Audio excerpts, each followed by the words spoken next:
My dear children, welcome to yet another fascinating lesson of English literature. 6 and out. What can you decipher from this particular name of this lesson? Is it like hitting a 6 and then getting out, getting dismissed? Is it so? Now that I'm talking about cricket, you have completely understood the theme of the chapter and we have discussed it in our doubt clearance session on last Tuesday. This particular lesson is a poem which has been written by G.D. Martino. G.D. Martino, it's not Martinu, Martino, and this is on cricket. Well, I have also shared the photograph of the women's cricket team, the women in blue, and they are equally making us proud like the men in blue. So we are doing pretty well in cricket. Cricket is such a game which everyone is attracted to. The way people love cricket makes hockey so insignificant. You see, cricket is not our national game. Hockey is. However, it seems as if cricket has become the national game due to a fan following. Cricketers earn hefty sums of money by playing tournaments. People don't even need to play cricket for Indian team nowadays. They can even become rich by playing IPL. So that's the prospect of cricket today. Because of that particular prospect and promise, young children start playing cricket wherever possible. Now, as you can understand, most of the cities have become concrete jungles, multiplexes, shopping malls, residential complexes, schools, institutions, offices are coming up. We don't have open spaces anymore for any physical activities. And hence, small children play cricket on the roadsides or maybe in the parking lots. Wherever they can get access, they start with a bat and ball. Well, if they don't have stumps as wickets, they'll make a pillar, a lamppost. Okay, they'll make a lamppost as the wicket. How does it matter? You can start playing cricket anywhere with whatever resources possible. What about the scoreboard? Well, we can have a wall on which we can write with chalks. That's the scores, right? So a person can become a scorekeeper and that same person can become an umpire and the audience. So this poem has a very hilarious and funny angle to it. Okay, before I start explaining the poem to you, it's a very simple poem, but let me read it out once for you. The pitch. What's the length of the cricket pitch? 22 yards. The pitch was only smooth in parts. It sank at either crease. Just imagine the condition of the pitch. It sank means it was not even a proper pitch. It was a space. It was a space of land on the road. Because it was on the streets where the kids are playing cricket, it could be so fatal at times, dangerous, right? Because motor vans and bakers' carts were disturbing the peace of the game. And that would happen because they are playing not on a field but on some busy road.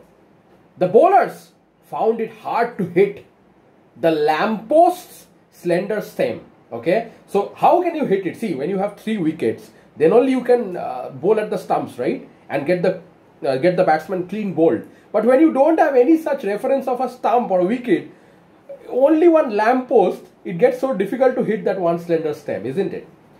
So the broader wicket opposite was cleared at 6 p.m. Basically, they had a park. These children had a park to play. But then that park used to be closed.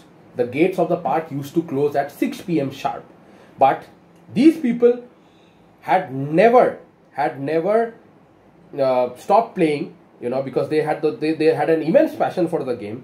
6 p.m. is morning for them. They wanted to play till late. So they had to evacuate the park. They had to come out on the roads. And the game continued. Okay. So it really doesn't matter whether you are playing in a park or on the streets till the time you are playing the game.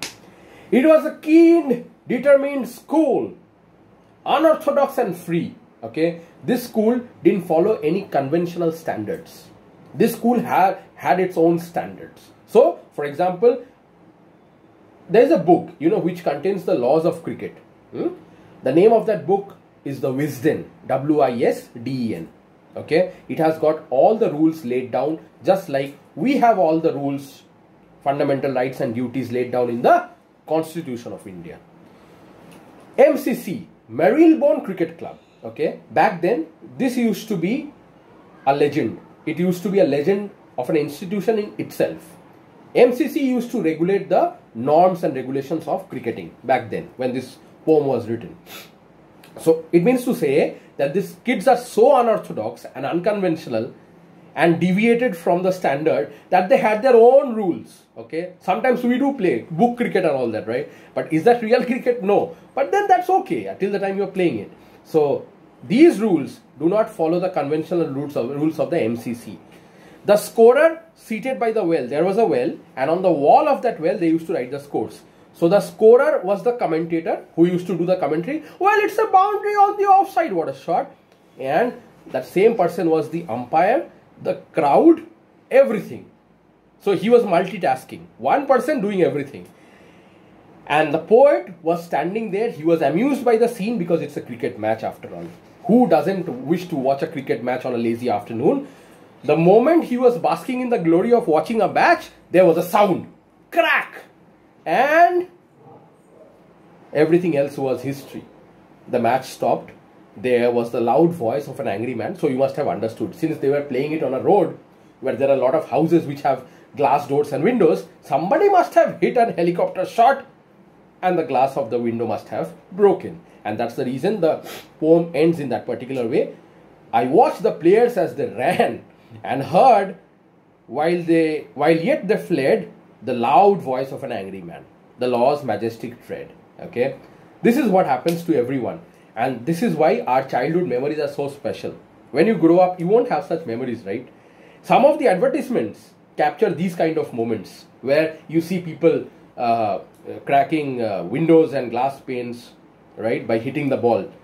So that's it. So this is basically the poem all about. So if you read the poem once, it will be very easy for you. Let me read it out once for you. I am sure you must have got the concept. So it's basically the concrete jungle, okay, for which our parks and open spaces are being covered up. And that's the reason we are not having enough provisions for our outdoor activities. And that's why we have a poem like this. The pitch was only smooth in parts. It sank at either crease. And motor vans and bakers' carts at times disturbed the peace. The bowlers found it hard to hit that lampost's slender stem. The broader wicket opposite was clear at 6 p.m. It was a keen, determined school, unorthodox and free. Harsh circumstances oft made the rule and not the MCC. The scorer seated by the well kept up a fire of talk. He was both umpires, crowd and all, and plied a busy chalk. So standing musing on the scene, I let the moments pass. How well he drove it to the screen, and then the crash of the glass.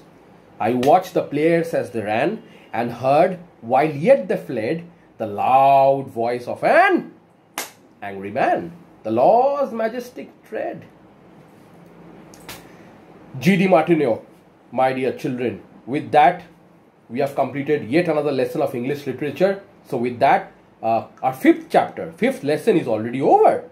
We are going at a super pace, but I hope, I'll request all of you not to go in this pace. Please take your time, learn at your convenience. It's called self-paced learning. That's more important for all the subjects, because I want you not to finish the subjects at this pace. I want you to go through each and every concept very speculatively and minutely, so that you retain the concepts for a longer time. Having said that, Pratik sir signing off for now.